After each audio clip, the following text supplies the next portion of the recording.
I love my orange color. కానీ నిన్న మీ orange army ఓడిపోయినట్టుంది. ఒకే ఒక్కడు బొడ్డోడు వైభవ్ సూర్యవంశీ 15 years కిడ్ అనుకుంటే జెంజీ ఆల్ఫా కిడ్ లా ఉన్నాడు. చుక్కలు చూపించాడు. వచ్చిన బాల్ మొత్తం మన ఇంటికి చుట్టాలు ఇల్లు చూపించినట్టు స్టేడియం చుట్టూరు ఒక రౌండ్ వేసి చూపించాడు. అదే ఓటమి కారణం. మరి నిన్న మీ కెప్టెన్ ప్యాట్ కిమిన్స్ వైభవ్ సూర్యవంశీని అడ్డుకోవడానికి మా దగ్గర 3 plans ఉన్నాయన్నాడు.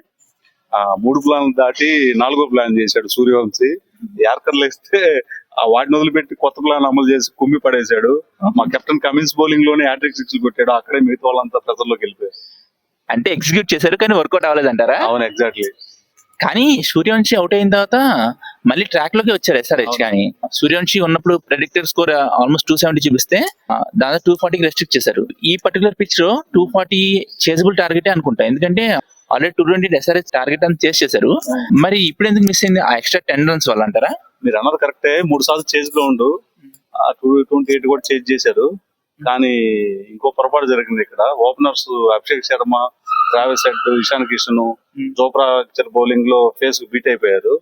ఆ జోప్రా రేట్స్ లో 2 overs కొంచెం డిఫెండ్ చేసుకోగలిగితే ఖచ్చితంగా ఈ చేజ్ పాసిబుల్.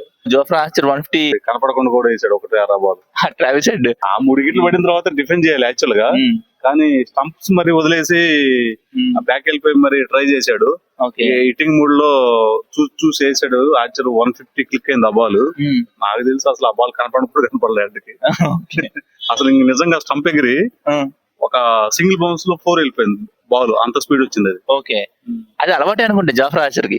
Already stump 6 వెళ్ళిందిగా. అవునవును. జోఫ్రా ఆర్చర్ అంటే గుర్తొచ్చింది.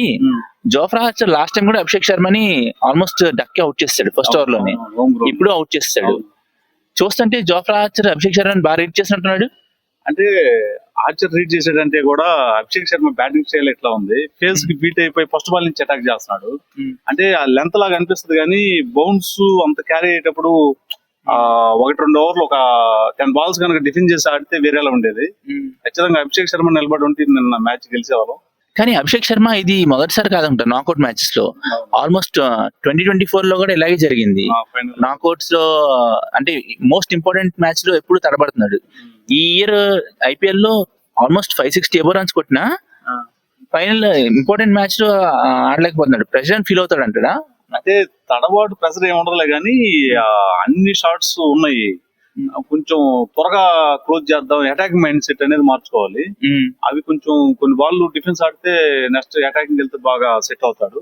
సో ఆ మైండ్ సెట్ కొంచెం చేంజ్ చేసుకోవాలి. చేసిబుల్, ఎందుకంటే 10 overs కి 134 కొట్టారు కదా, కాకపోతే 5 wickets లాస్.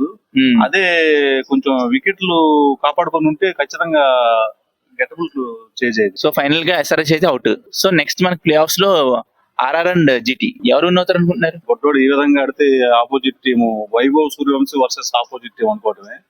సో ఈ విధంగా ఆడితే మాత్రం GT కూడా ఇంటికే. ఫైనల్ RCB వర్సెస్ RR వచ్చే ఛాన్స్ ఉన్నాయి. ఆల్మోస్ట్ అదే జరిగే అవకాశాలు ఎక్కువగా ఉన్నాయి. So that's all for today.